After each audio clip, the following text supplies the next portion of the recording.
oddly enough, while some real estate markets are struggling, that is not the case here in D.C. In fact, the local markets are thriving. Corey Burr is an executive vice president with Sotheby's International Realty. Corey, thanks for being with us. Del, good to be with you. Why is this market hot? Well, let me give you some recent statistics from our multiple listing system, Bright MLS.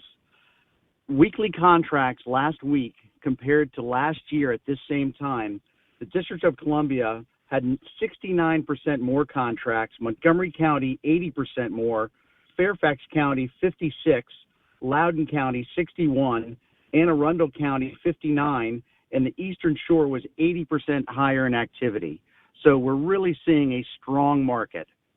Corey, I got to tell you, I have friends in New York and New Jersey, and they are fleeing. They said, quite simply, they're sick and tired of being cooped up in an apartment with their kids and now having to be home during school, especially in the fall, and this being an area with great schools. Does that have anything to do with it?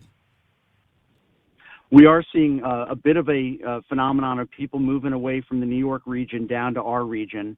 You know, New York's a great place to be, but it's really great when you're working there and the attractions that brought you there in the first place are open, and neither of those is happening right now.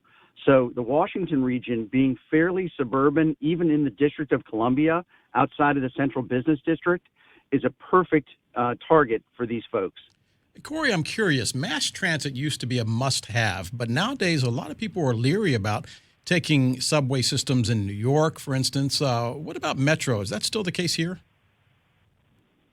Well, we're still getting a lot of buyers who want to be close to the Metro. They know that this is going to be, hopefully, God willing, a short-term phenomenon. And when we do clear out of this virus situation, they want a property that is still pretty close to the Metro. That being said, we're seeing the outer suburbs get a ton of activity for the first time since the correction in 2008, and that's an exciting thing to watch.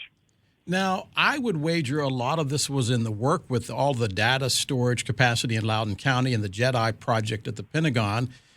So how much of it was already in the mix, and how much of it do you think is COVID-19? Really, it's a mix of a lot of things. You know, when Amazon made the announcement to come to Arlington, that really was a harbinger of things to come.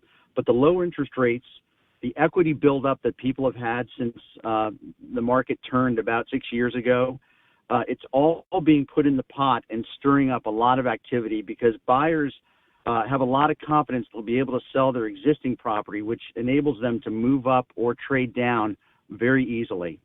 Corey, before I let you go, is it a buyer's or seller's market? Right now, it's a seller's market. And my advice to sellers is get your property in great condition. Don't be too greedy on the pricing. And for buyers, line up your mortgage and work with an agent who has strategies that will help you win in competitive bidding situations. Corey Burr is the executive vice president with Sotheby's Realty International. Corey, thanks for being with us.